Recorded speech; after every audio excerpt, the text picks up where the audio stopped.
King Lear, Act 5. When Regan asked Edmund if he was in love with Goneril, he denied it. But just then Goneril and Albany arrived, and the sisters were immediately jealous of each other. Each knew that the other wanted to marry Edmund, and each wanted to make sure that she herself would win him. As for Edmund, he couldn't make up his mind which sister to marry. Meanwhile, Edgar, who was still disguised, gave a letter to Albany. It was the one that Goneril had written to Edmund, so with this, Albany knew that his own wife had planned to kill him and marry his killer. Now it was time for the great battle between the French and English armies. Edgar hid his father for safety under a tree while the battle was being fought. The battle began, and the English army under Edmund won. Unfortunately for Lear and Cordelia, they were both captured. Take them away and watch them well until we decide what to do with them. Lear was not afraid of going to prison if he could just be sure of staying with Cordelia. He tried to make her feel happier by saying, "Come, let's away to prison. We two will sing like birds in the cage." But after they had been taken to prison, Edmund gave one of his soldiers a letter with secret orders to kill them. Albany understood the danger to Lear and Cordelia, and he asked Edmund to let him look after the two of them. "Sir, you have shown yourself brave today and had good fortune. You have taken prisoners. I want those prisoners from you to deal with them as I think best." Edmund said that he would let Albany have them, but not now. He would give them to him the next day. He said, Albany reminded Edmund that he should not talk like this to him, as the young man was not his social equal. "You are under me in this war. You are not my brother." Then Goneril and Regan began to quarrel about Edmund until Regan suddenly became very ill and collapsed. Goneril had poisoned her. At this point, Albany arrested Edmund for treason. He decided that Edmund must face trial by combat. "Listen to this.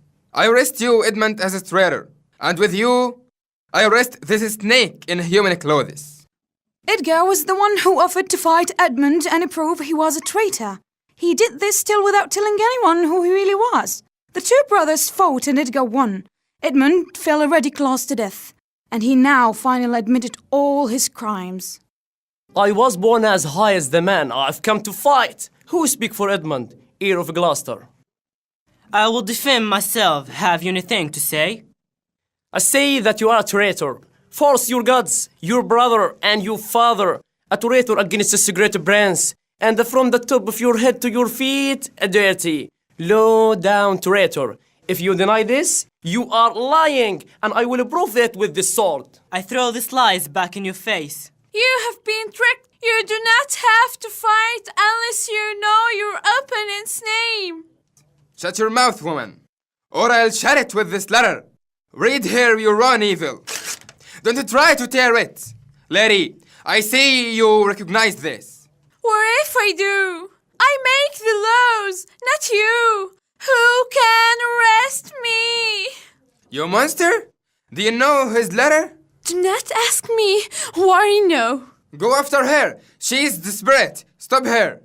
I've done everything you accuse me of, and much, much more. Time will bring it all to light. It's history now, and so am I. Who are you? I forgive you my death. Then Edgar finally showed who he was. "Let us forgive one another. I am your brother Edgar, whom you wronged." Edgar went on to explain that their father had just died. It had happened like this.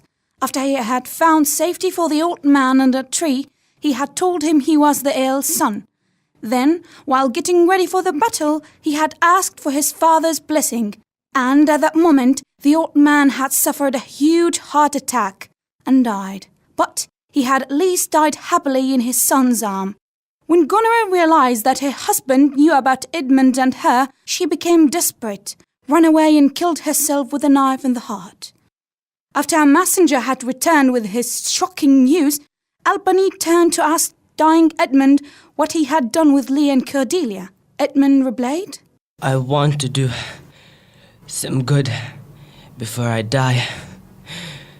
Send a messenger to the castle. Quickly.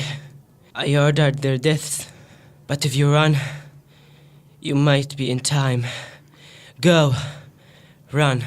Edgar started to leave for the castle as fast as possible, but he was too late. Cordelia had already been killed.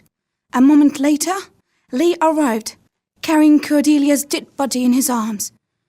This final sorrow was too great for her father to bear. The old king's heart broke at last, and he died. In the end, only Kent, Edgar, and Albany were left to bury the dead. Goneril's husband, the Duke of Albany, became King of England. The end.